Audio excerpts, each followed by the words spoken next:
ঈসা নবী জন্মের আগে আল্লাহর কাছে সিটটি চাইছে।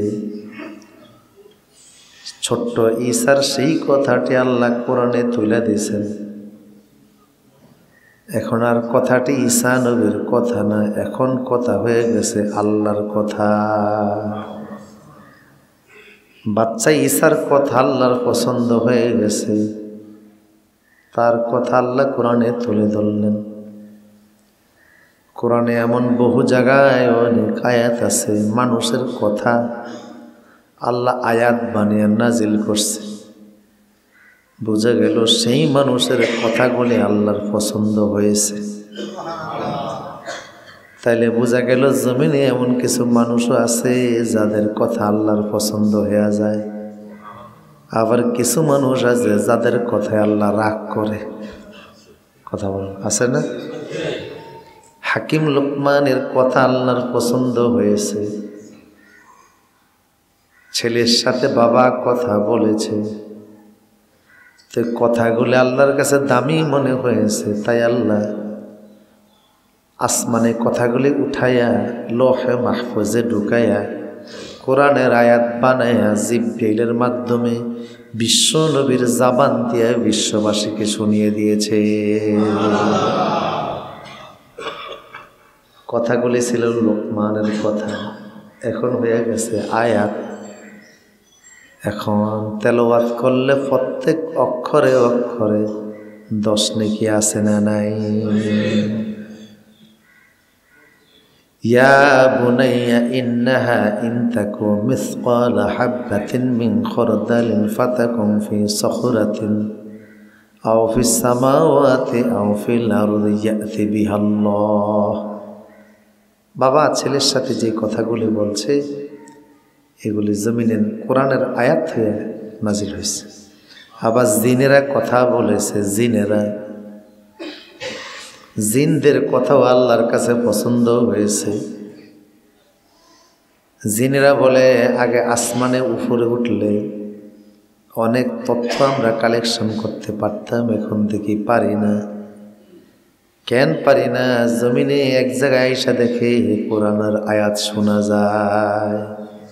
তখন তারা বলল জমিনে কোরআন আসার কারণে, দামি কথা আসার কারণে আসমানে আওয়াজ আমরা পাই না। ইন্না সামি'না কুরআনান আজাবা।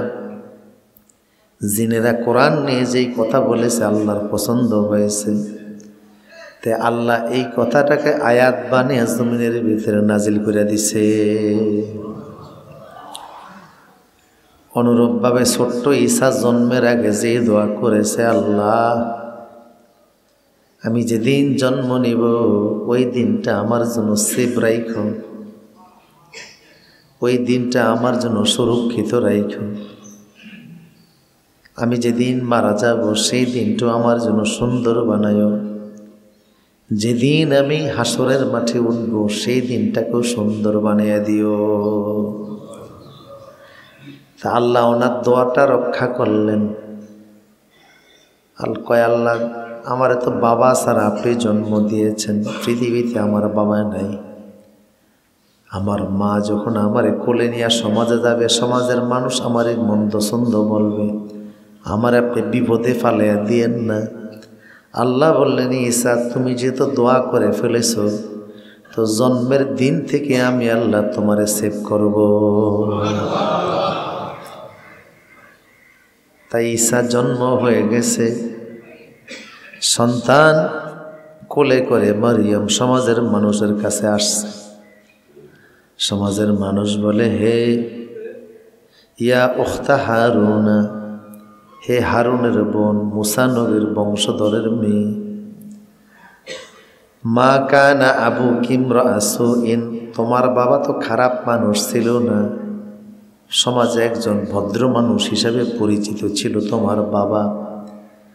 মা কানাত উম্মিকি বাগিয়া, তোমার মাও তো খারাপ মহিলা ছিলেন না, ভালোই তো জানতাম। সেই ঘরের মেয়ে হয়ে সন্তান কোলে করে আমাদের সামনে আসছো, তো এই সন্তান তো নাপাক সন্তান, আমাদের জানা মতো তোমার বিয়ে শাদী হয় নাই, তো মরিয়ম কোনো কথা বলে না, ওরা তেরে আসতেছে, কথা বাড়তেছে। ওরা যত কথা বলে মরিয়ম জবাব দেয় না, ওদের রাগ আরও বাড়তেছে। হে মরিয়ম কথা বলো না কেন, কথা বলো। আশারাত ইলাইহি, কোলের বাচ্চার দিকে মরিয়ম ইশারা করে। ক্বালু কাইফা নুকাল্লিমু মান কানা ফিল মাহদি সাবিয়্যা। ওরা রাগ বাড়তেছে, মরিয়মের দিকে তেরে আসতেছে।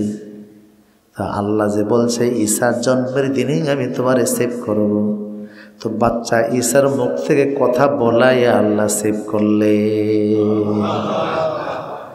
বাচ্চা ঈসাই বলে, শোনো আমার পরিচয়, ইন্নী আব্দুল্লাহ, আমি আল্লাহর বান্দা। আতানিয়াল কিতাবা, আল্লাহ আমার কিতাব দিয়েছেন। ওয়া জাআলানি নাবিয়্যা, আর আল্লাহ আমার নবী হিসেবে ঘোষণা দিয়েছে, আমি তোমাদের নবী। ছোট্ট ঈসাই যে কথা বলল, বাচ্চা তো কথা বলার কথা না, তো বাচ্চার মুখ থেকে কথা বলায় আল্লাহ বাচ্চাকে সেভ করলেন। এই সময় তো কথা বলার কথা না, এটা আল্লাহর নিয়ম না। নিয়ম ভাঙ্গা বাচ্চার জবান দিয়ে কথা বলায়া সমাজের মানুষের কাছে আল্লাহ ঈসার মর্যাদা এতখানি বাড়িয়ে দিলেন। এখন যারা মারতে আসছে ওরা ঈসার মুরিদ হয়ে গেছে। তাহলে জন্মের দিন সেভ হইল কি হইল না? এখন আপনারা বলতে পারেন আমাদের জন্মের দিনটাকে আমরা সেভ করব কিভাবে? কেউ যদি কারের জন্মের দিন সেভ করতে চায়, সিকিউরিটি চায়, তো বাচ্চার একটা ভালো মা উপহার দেওয়া লাগে। এই বাচ্চাটার মা যে হবে একটা ভালো মা, বাচ্চার এটা প্রাপ্য, তার অধিকার। এই জন্য বাবা যখন বিয়ে করবে বয়সের তাড়নায় আউলা জাউলা মেয়ে বিয়ে করবে না, পাপাচারী মেয়ে বিয়ে করবে না, অপরাধী অশ্লীলবাসী মেয়ে বিয়ে করবে না, বেপরদানিসীন মেয়ে বিয়ে করবে না, উচ্ছৃঙ্খল চলাফেরা করে এমন মেয়ে বিয়ে করবে না। কারণ এটা বাচ্চার অধিকার বাবার কাছে, তারে একটা ভালো মা দেওয়া। কথা বুঝতেছেন কি না? এই জন্য যে সকল বাবারা বিয়ে করার সময় আউলা জাউলা মেয়ে দেখছে, বেপরদানিসীন মেয়ে দেখেছে, হেজাব সারা রাস্তাঘাটে চলাফেরা করে এমন মেয়ে দেখেছে, সুন্দর চামড়া দেখা মেয়েকে বিয়ে করেছে, তাকওয়াটা দেখে নাই, এরা সন্তানের প্রতি জন্মগত জুলুম করেছে। এরা জালিম বাবা। এমন বাবার গার ধাক্কা দিয়া ঘর থেকে বের করে দিলে আপত্তি কিসের? এরে বৃদ্ধাশ্রমে দিলে আপত্তি কিসের? হ্যাঁ, এটা তো জালিম। সন্তানটারে জন্মগত মজলুম বানাইছে, আউলা জাউলা বিয়ে করছে, তাকেও এখলাস দেখে নেই। এ তো জন্মগত জালিম ফিতা। এরে বুড়া বয়সে যে গার ধাক্কা দেয়, এটা তো আগের পাওনা। কথা বলে না, আগের পাওনা না। এই যে কত লোকেরা আগে আসামি হয়েছে, মানুষ হত্যা করছে, খুন করছে, গুম করছে, এখন জায়গায় জায়গায় ধরা পড়তেছে, এ তোর পাওনা জিনিস। তা আপনার পাওনা আপনি পাবেন, এটা আবার রাগ কিসের? এখন বুড়া বয়সে এসে ইমাম সাহেবের কাছে কান্দে, হুজুর দোয়া করেন, ছেলেটা আমার সাথে খারাপ ব্যবহার করে, কিচ্ছু করার নেই, আপনার পাওনা এটা। কেন তারে খারাপ মা উপহার দিলেন? মা বাঁচতে গিয়া কেন আপনি তখন বিবেকের আশ্রয় নেন নাই? আমার প্রিয় সৌদি, 2 নম্বর বাচ্চার পাওনা হলো বাচ্চারে হালাল রক্ত দিয়া জন্ম দেওয়া। হারাম রক্ত দিয়া বাচ্চারে জন্ম না দেওয়া। বাচ্চা তৈরি হয় ভাইজিনাল লিকুইড থেকে, ভাইজিনাল লিকুইড তৈরি হয় রক্ত থেকে, রক্ত তৈরি হয় খাবার থেকে, খাবার কিনে টাকা দেয়া, টাকা কোত্থেকে আসে এটা যাচাই বাছাই করা ছাড়া যদি বাবা বাচ্চার জন্ম দেয়, তো এই বাচ্চার প্রতি বাবা জন্মগত জুলুম করছে। এ জন্মগত জালিম। কার কাছে জালিম? বাবার কাছে জালিম, সন্তানের কাছে জালিম। কথা বুঝেন না? কার কাছে? সন্তানের কাছে। তো এই সন্তান যে আপনার সাথে খারাপ ব্যবহার করে, এটা আপনার জন্মগত পাওনা, এটা আপনার অধিকার, পাবেনি। কারণ ছেলের কি অপরাধ? কেন তারে হারাম রক্ত দিয়ে জন্ম দিতে গেলেন? না পারলে না দিতেন, দিয়েই যখন ফেলছেন ঘাড় ধাক্কা তো খাওয়া লাগবে। আমার প্রিয় সুধী, তাইলে এটা হলো বাচ্চার সিকিউরিটির জন্য বাচ্চাকে ভালো মা উপহার দেওয়া লাগবে, আর হালাল রক্ত দিয়ে বাচ্চা জন্ম দেওয়া লাগবে। 3 নাম্বার হলো বাচ্চা দুনিয়াতে আসার আগে দোয়া করা লাগবে, রব্বি হাবলি মিনাস সলিহিন, রব্বি হাবলি মিনাস সলিহিন, রব্বি লা তাজারনি ফারদা ওয়া আনতা খায়রুল ওয়ারিসিন, রব্বানা হাবলানা ওয়া মিন রব্বানা হাবলানা ওয়া মিন যুররিয়াতিনা কুররাতা আ'য়ুনি ওয়াজআলনা লিল মুত্তাকিনা ইমামা। বাচ্চার জন্য দোয়া করা লাগবে। আর আরশের সাথে সম্পর্ক বাড়াতে হবে। এখন দেখা যায় মুসলমান গাইনি ডাক্তারের সাথে যতটা যোগাযোগ করে আরশের সাথে ততটা যোগাযোগ করে না। গাইনি ডাক্তার এই পেটের বাচ্চার খোঁজ খবর যতটা জানে আসমানের মালিকেরও ততটা জানায় না, আসমানের মালিকের সাথে ততটা খোঁজ খবর রাখে না ডাক্তারের সাথে যতটা রাখে। এই জন্য আসমানের মালিক দেখা যায় সহজ করে না। তো বাচ্চা আসা যখন কঠিন কইরা দেয় তখন সিধা ছাড়া উপায়ও থাকে না। আগের মানুষেরা আরশের সাথে যোগাযোগ বেশি করত, গাইনি ডাক্তারের সাথে যোগাযোগ কম করত, তো দেখা যাইতো অধিকাংশ বাচ্চাগুলি নর্মাল হইয়া দুনিয়াতে আসত। এটা হলো বাচ্চার জন্মগত অধিকার। এরপরে বাচ্চাটা যখন জন্ম নিবে, জন্মের পর বাচ্চার অধিকার হলো তার ডান কানে আজান, বাম কানে একামত দেওয়া। প্রশ্ন হলো তার বাবা তো ঘরে নাই, বিদেশে আছে, কাজের বাইরে অন্য জায়গায় আছে, আজান কে দিবে, একামত কে দিবে? শরীয়তের ফুকাহা কেরামের ফতোয়া হলো মুসলিম প্রত্যেক নারী পুরুষ সবার জন্য আজান একামত শিখা বাধ্যতামূলক। সুবহানাল্লাহ, বুঝেন না মনে হয় কথা? নারী আপনার ঘরে যে মহিলারা আছে নামাজ শিখা যেমন ওয়াজিব, আজান শিখা ওয়াজিব, একামত শিখা ওয়াজিব। ছেলের জন্য আজান শিখা ওয়াজিব, একামত শিখা ওয়াজিব। প্রশ্ন হলো ১৫০০ বছরে ইসলাম তো নারীদের মসজিদের একামত দেওয়ার ব্যবস্থা রাখে নাই। ১৫০০ বছরে ইসলাম নারীদের মসজিদে নামাজ পড়ানোর ব্যবস্থা রাখে নাই। রাখছে? মহিলা ইমাম আছে? তাইলে পুরুষেরা আজান দেবে, একামত দেবে, নারীরা কেন শিখবে? শিখবে ঠেকায় পড়লে যেন চালাইতে পারে। এই যে বাচ্চাটা জন্ম নিল, এই বাচ্চা জন্ম হওয়ার সাথে সাথে ইন দ্য মিন টাইম ঠিক ওই সময় পুরুষ যদি ঘরে না থাকে তো মহিলা যেই ঘরে আছে বাচ্চার ডান কানে আজান, বাম কানে একামত শোনাইয়া দিবে। মহিলা নিজে শুনবে, যে কোনো মহিলা। এখন অনেক জায়গার পুরুষেরাই তো আজান একামত জানে না। মাঝে মধ্যে শহর অবস্থায় নামাজ পড়তে গেলে ভাইয়া একামত দেন, কই হুজুর আমি তো পারি না, সৌদি আরবেরটা পারি, বাংলাদেশেরটা পারি না। বুঝে না কথা? বাংলাদেশে আজান একামত দিতে গেলে ফেসতে গেছে, সৌদিরটা ভালো পারি। আজান দিতে জানে না, একামত দিতে জানে না, অথচ এটা শিক্ষা করা ওয়াজিব। নারীর জন্য ওয়াজিব, পুরুষের জন্য ওয়াজিব। কেন ঠেকায় পড়লে যেন মহিলা আজান একামত বাচ্চার কানে দিতে পারে। প্রশ্ন হলো আজান একামত দিলে বাচ্চার ফায়দা কি? তাফসিরে হাসান বসরির মধ্যে এসেছে, ইমামে হাসান বসরি লিখেছেন যে বাচ্চা জন্ম হওয়ার পরে যদি কেউ বাচ্চার ডান কানে আজান আর বাম কানে একামত শুনিয়ে দেয়, তাৎক্ষণিক আল্লাহ ফেরেশতার মাধ্যমে কুদরতি কলম দিয়া বাচ্চার কালবের মধ্যে ইমানের সিল লাগাইয়া দেয়। আরো জোরে বলুন সুবহানাল্লাহ। ডান কানে আজান আর বাম কানে একামত দিলে বাচ্চার কালবের মধ্যে ফেরেশতার মাধ্যমে আল্লাহ ইমানের সিল লাগান। তখন দেখা যায় বাচ্চাটা নাস্তিক মুরতাদ হয় না, ইসলাম বিদ্বেষী হয় না, ব্লগার হয় না। এক সময় তসলিমা নাসরিন একা ছিল নাস্তিক, আর এখন দেখি ফারায় ফারায় নাস্তিক। আমার দৃঢ় বিশ্বাস এদের কানে আজান একামত যায় নাই। এই জন্য হুমায়ুন আজাদ যখন আজান নিয়ে খারাপ কথা বলেছিল, মুফতি আমিনী বলেছিলেন, আমি হলফ করে বলতে পারি এই লোকটার ডান কানে আজানের একামত শোনানো হয় নাই। কারণ যার ডান কানে আজানের একামত যায় সে ইসলাম নিয়ে কখনো খারাপ মন্তব্য করতে পারে না। আজান একামত বাচ্চার কানে শোনানো এটা পিতামাতার দায়িত্ব। পিতামাতা পুরুষ না পারলে মহিলা শোনাবে। 2 নম্বর, বাচ্চার হক হলো বাচ্চার জন্য সুন্দর নাম চয়েস করা।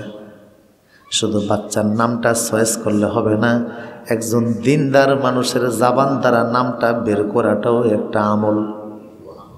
যে কোনো মানুষের মুখ দিয়ে নামটা বের না করা, প্রথম নামটা দিনদার মানুষের জবান দিয়ে বের করা। একজন ভালো আলেমের নেককার মানুষের জবান দিয়ে নামটা বের করা, এটা বাচ্চার অধিকার। শুধু নামের গুরুত্ব এই দেশের মুসলমানরা বুঝে না, অথচ নাম রাখার কোরআনে এমনও আয়াত আছে, সন্তান হয়েছে তো বাবারে নাম রাখার অধিকার আল্লাহ দেন নাই, আল্লাহ নিজে আসমান থেকে নাম রাইখা দিছে। জাকারিয়া নবীর ছেলে হয়েছে তো আল্লাহ বলেন ইসমুহু ইয়াহইয়া, এই ছেলেটার নাম আমি রাখলাম ইয়াহইয়া। এখন মানুষ নামের জন্য আল্লামা গুগল হুজুরের তালাশ করে বেশি। চিনেন গুগল হুজুরের?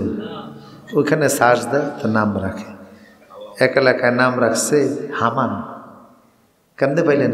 দাদি তো বাংলা জানে, গুগল সার্চ দিয়ে বাইর করছে, নাম রাখছে হামান, কোরআনে আছে। কথা বলে না কি নাম? এক এলাকায় দেখা গেল এক মহিলার 4টা বিয়ে হয়েছে, কোনো সংসারই টিকে না, পর তালাক, বিয়ে হইলে তালাক। পরে দেখা গেল মহিলার নাম হলো বিজলি। কথা বলে না? বিজলি চিনেননি আপনারা? এটা কি এক জায়গায় থাকে না জায়গায় জায়গায় উঠে?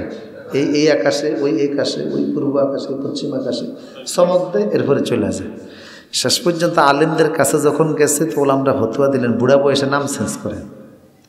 নাম যখন চেঞ্জ করছে, 5ম বিয়ে দেওয়ার পরে বিয়া টিকছে। তাহলে বোঝা গেল নামের প্রভাব আছে না নাই? নামের একটা তাসির আছে। আন্তাজে হাবিজাবি নাম রাখবেন না। নাম রাখার ক্ষেত্রে আলেমদের মুখ দিয়া নামটা বের করবেন। হাসান বসরির বাবা বলে, আমার সন্তান হওয়ার পরে আমি হজরত ওমরের কাছে নিয়ে গেছি, তো হজরত ওমর বাচ্চার চেহারা দেখে বলে অজহুহু হাসানুন ইসমুহু হাসানুন সাম্মাইতুহু হাসানুন, এই ছেলেটার চেহারা অনেক সুন্দর, আমি নাম রাখলাম হাসান। আর মুখ থেকে একটু লালা নিয়ে তাহনিক কইরা দিলেন। রসুলের যুগে যত বাচ্চার জন্ম হতো, রসুল মুখ থেকে লালা নিয়ে বাচ্চাদের মুখে তাহনিক কইরা দিতেন। আবু বকরের যুগে যত বাচ্চা হইত, আবু বকর মুখ থেকে লালা নিয়ে তাহনিক কইরা দিতেন। ওমরের যুগে যত বাচ্চা হইত, হযরত ওমর মুখ থেকে লালা নিয়ে তাহনিক করে দিতেন। নেককার মানুষের মুখের একটু খেজুর চিবানো বা একটু মধু বাচ্চার ঠোঁটে লাগাই দিবে, এটা বরাকা বারাকা। তো তখন দোয়া করে দেবে, দোয়াটা কাজে লাগবে। হাসান বসরির জন্য দোয়া করলেন হজরতে ওমর। এই জন্য দেখা গেল কাদরিয়া, সিস্তিয়া, নকশবন্দিয়া, মুজাদ্দিদিয়া 4 তরিকার ইমাম হলো হজরতে হাসান। হইলেন হজরত আলীর খলিফা, ওনার পরে সাইয়েদেনা আলী।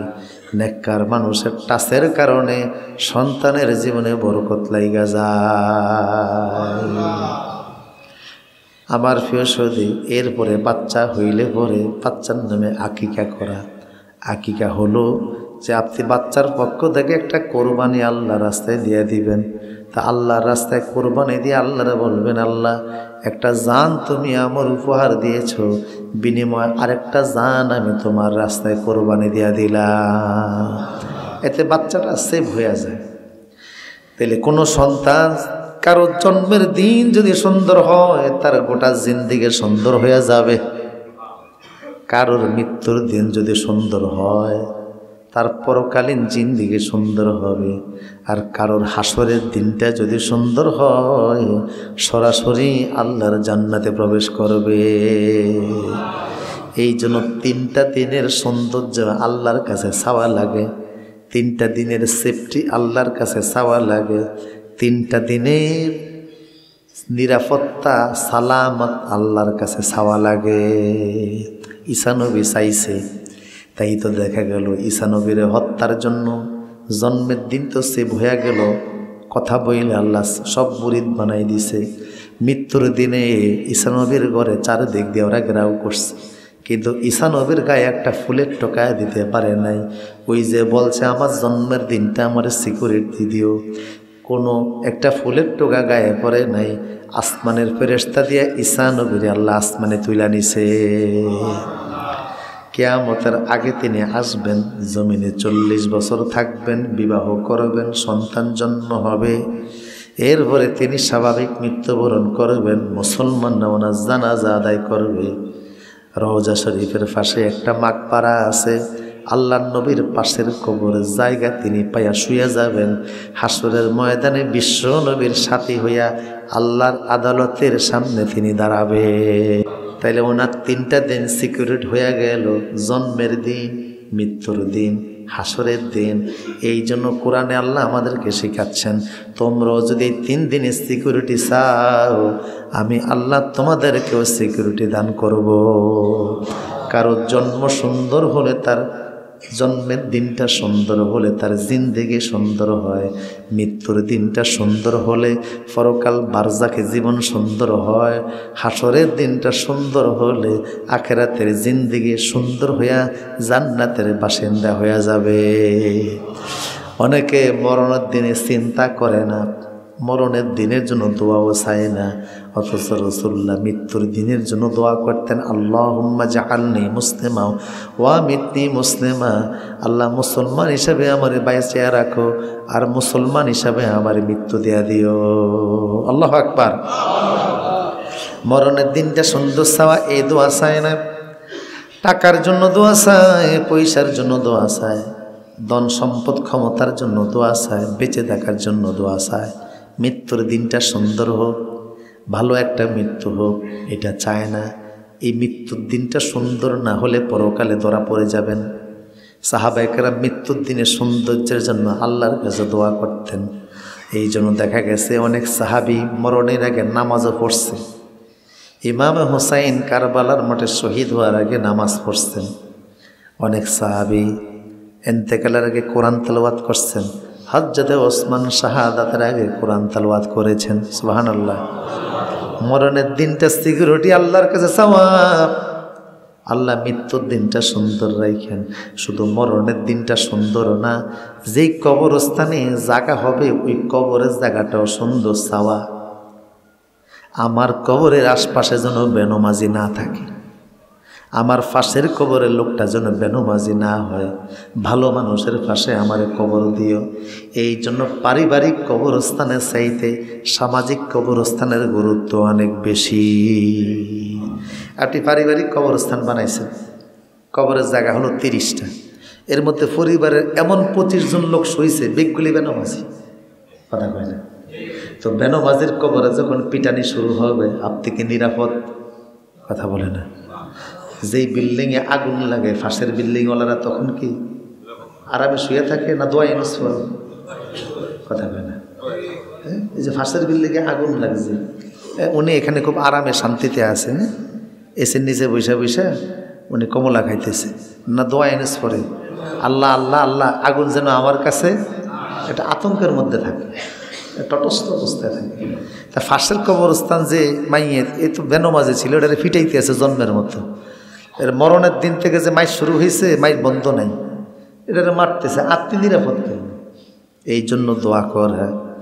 এখন বলে সামাজিক কবরস্থানে যদি কবর হয় সেখানেও দোয়া করা, কারণ সামাজিক কবরস্থানে তো বাই সিরিয়ালে কবর দেয়, কথা কয় না। আপনার কবরটা আপনার ইচ্ছা মতো দিবে না, সিরিয়াল মতো দিবে। এই জন্য দোয়া করা, আমার আগের লোকটা যেন ইমানদার দিনদার হয়, কোনো আল্লাহওয়ালা মানুষের পাশে যদি হয়। কারণ অনেক সময় দেখা যায় বারজাখি জিন্দিগিতে নেককার মানুষ আল্লাহওয়ালা লোকদের বরকতে গোটা কবরবাসীদের জন্য আল্লাহর পক্ষ থেকে নাজ নিয়ামতের ব্যবস্থা হয়ে যায়। দিনদার মানুষের পাশে কবর হওয়া, এটা অনেক বড় দোয়া। পূর্বের জামানা এটা ছিল।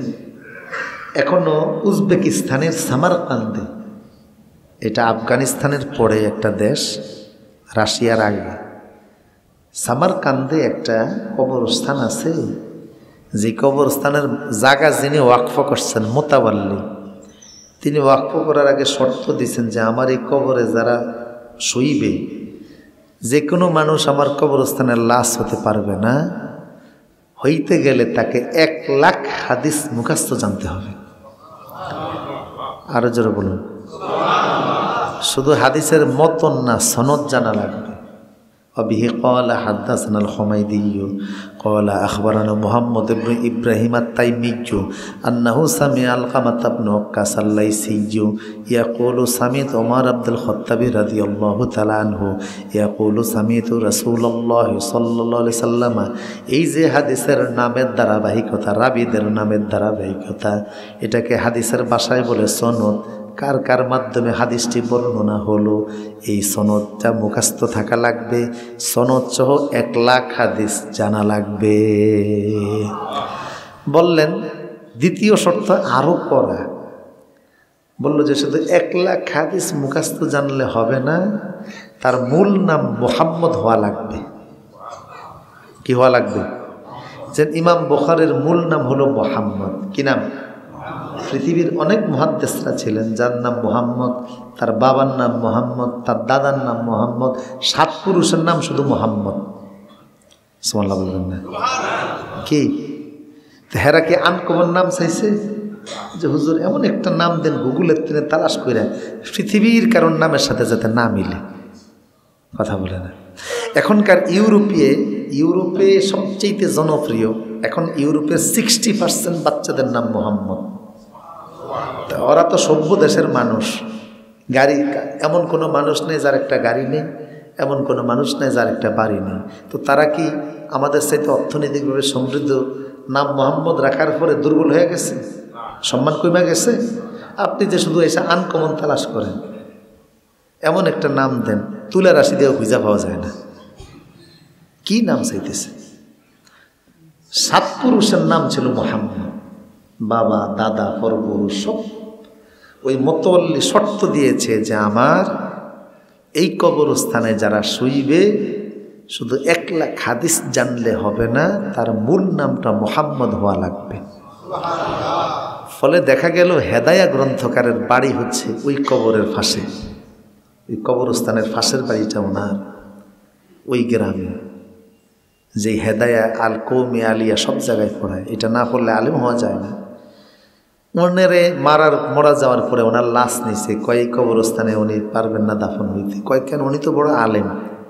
কয় হাদিস জানে কত? কয় উনি 1 লাখ না 6 লাখ হাদিস মুখস্থ জানে। কিন্তু দেখা গেল মূল নাম মুহাম্মদ না। মূল নাম যেহেতু মুহাম্মদ না, ওনারেও সেই কবরে দাফন হতে দেয় নাই। তাইলে প্রশ্ন হলো, এমন কয়জন মানুষ ওই কবরে শুয়ে রয়েছে, এরা কি এই কবরে দাফন করার মতো এত কঠিন শর্তে, কঠিন কন্ডিশনে লাশ কি পাবে নাকি? না পাইছে। ইতিহাস বলে ওই কবরস্থানে 1700 মাইয়েতের কবর আছে। 1700 মাইয়েতের কবর, যারা সবাই 1 লাখ করে হাদিস জানে, যাদের সবার নাম মুহাম্মদ। তাহলে কি মনে করলেন আমার প্রিয় সুধী? শুধু মৃত্যুর দিনটা ভালো চাওয়া লাগে, কবরের পাশে যার পাশে শুইবেন সেই জায়গাটাও ভালো চাওয়া লাগে, দোয়া করা লাগে। আল্লাহ, সাহাবায়ে কেরাম দোয়া করতেন, আল্লাহ আমার মরণটা সুন্দর দিও, আর পবিত্র জায়গার ভিতরে আমার মৃত্যু দিও। ভালো একটা কবরস্থানে আমারে রাইখা, ভালো কবরস্থান। কবরস্থান টাইলস দিয়ে সাজাইছেন, মার্বেল ফাতেল লাগাইছেন, খুব সুন্দর হয়েছে না? নিচের জিনিসগুলি কি শুয়ে রয়েছে, এটা হলো বড় বিষয়। কথা বুঝেন না? খুব দামি পাথর লাগাইছেন। কালকে দেখলাম এক কবরস্থানে কি সুন্দর দামি পাথর, চারপাশে মার্বেল পাথর, এবং কবরটা বাক্স কবর, দামি কাঠ দিয়া কবর দাপন করা হয়েছে। তো 4-5 বছর পরে যখন কবর করছে, দেখে মাথার খুলিটা পইরা রয়েছে, আর কাঠগুলি আগের মতোই দামি কাঠ আছে, পাথরের মানও ঠিক আছে, সব ঠিক আছে, দেখতে বড় চকচকা, কিন্তু ভিতরে জিনিসটা ভালো না, পোকামাকড় ভিতরে ঘুরতেছে। তার মানে হলো জিনিস যেটা রাখবেন ওইটা দামি হওয়া লাগবে, কবরের ইটগুলি দামি হওয়া শর্ত না। যারে রাখবেন সে কতটুকু ভালো, ভালো মানুষের পাশে শোয়া। তাহলে যার মৃত্যুর দিনটা সুন্দর হবে, বারজাখি জিন্দেগি তার সুন্দর হবে, আর হাসরের দিনটা যার সুন্দর হবে, পরকালের জিন্দেগি তার সুন্দর হয়ে যাবে। এই জন্য আল্লাহর কাছে দোয়া করে, আল্লাহ আমারে হাসরে তুমি তুলবা তো নেককার মানুষের সাথে তুইল, ভালো মানুষের সাথে আমারে তুইল, দিনদার মানুষের সাথেই আমারে বানাইল। তুমি যখন বলবা অন্তাজুলিয়ামা আইয়ুহাল মুজরিমুন, অপরাধীরা আলাদা হইয়া যাও, তখন আমারে অপরাধীদের সাথে রাইখো না। দোয়া করা, হাসরে যে মানুষগুলি উঠবে দলে দলে, এই দলটার সাথে, ভালো দলের সাথে আমারে রাইখো। ভালো দলের সাথে কেমনে থাকবেন? দুনিয়াতে তো ভালো দলের সাথে আপনার দুশ্মনী ছিল, কথা কয় না? ভালো দলের লোকদেরকে দেখলেই গালি দিতেন, নেককার মানুষের দেখলে গালি দিতেন, দাড়ি টুপিরে গালি দিতেন, জুব্বা পাঞ্জাবিওয়ালাদেরকে অপছন্দ করতেন, নেককার মানুষেরও অপছন্দ করতেন। দাড়ি টুপিওয়ালাদেরকে দেখলে আপনার ভিতরে চরম অ্যালার্জি শুরু হইত, তো ভালো মানুষের সাথে কেমনে উঠবেন? কথা বুঝতেছেন কি না? হ্যাঁ, ইন্নাকা লা তাজনিমিনা শাওকিলিনা, সিলেটের বাসু সইরা হে চট্টগ্রাম যাওয়ার নিয়ত করছে, যাওয়া বড় সুন্দর, কেমনে হবে? কয়জন ভালো মানুষের সাথে সম্পর্ক আছে? দিনদার কয়জন মানুষের সাথে সম্পর্ক আছে?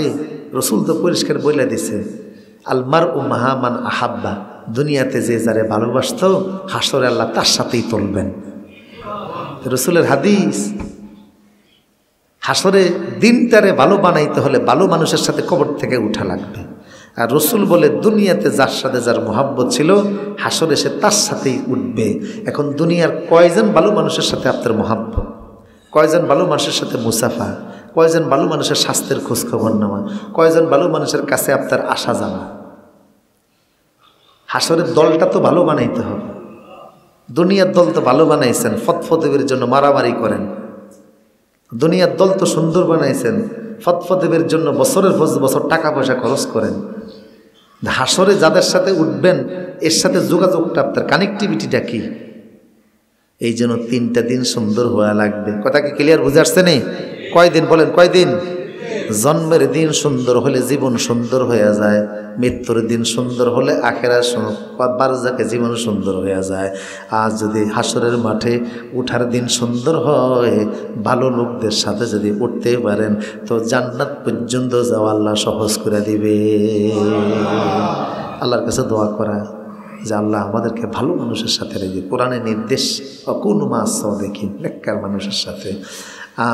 আমি আমার নিজের এসলার জন্য বলছি, আপনাদের কথা না। আমি আমার নিজের পেরেশানি, আমার পেরেশানিতে আমি অস্থির। আপনাদের আমি কি বলবো? হযরত ওমর রাদিয়াল্লাহু তাআলা আনহুকে যখন মৃত্যুর পরে গোসল দেওয়া হচ্ছে, তো যারা গোসল দিয়েছে দেখে পিঠের মধ্যে দাগ, বেতের বাড়ি, দৌড়ার বাড়ি, সাবুকের বাড়ি। তো অবাক হয়ে গেল গোসলদাতারা, পরিবারের লোকদেরকে জিজ্ঞেস করলো ওমরের গায়ে পিঠের মধ্যে দাগকে এই বাড়িগুলি দিছে। পরিবারের লোকেরা বলল ওমরের একটা ডায়েরি আছে, জীবন ডায়েরি, ওই ডায়েরিটা নিয়ে আসো, তাইলেই বুঝে ফেলবা। ডায়েরির মধ্যে লেখা হযরত ওমর প্রতিদিন যে নামাজ পড়তেন, জিকির করতেন, ইবাদত বন্দেগী করতেন, কোনো দিন যদি কম হইয়া যাইত তো নিজের চাবুক দিয়া নিজের পিঠের মধ্যে নিজে জোরে বাড়ি দিতেন, নিজে শাসন করতেন, নিজে আঘাত করতেন। আজকে আমল কম হইল কেন? আজকে নফল নামাজ কম হইল কেন? আজকে জিকির কম হইল কেন? আজকে তেলাওয়াত কম হইল কেন? এই কারণে নিজে শাসন করত। ওমরের কে মারবে? ওমরের সামনে থেকে খুব ভয়তে আসে না, ওমর নিজে শাসন করত। আমি আমার নিজেরা শাসন করার জন্য এই কথাগুলি বলছি, আপনাদেরকে শাসন করিনি। আমি আমার নিজের শাসন করতে গিয়ে বলছি যে আমার সাথে কয়জন নেককার মানুষের সম্পর্ক আছে, কয়জন দিনদার মানুষের আমি ভালোবাসি, যে যাদের সাথে আমি কবর হোক আমি আশা করি, মৃত্যুর দিন হাসরে আমি উঠবো আমি আশা করতে পারি। আল্লাহ আমাদেরকে বুঝাতে তৌফিক দান।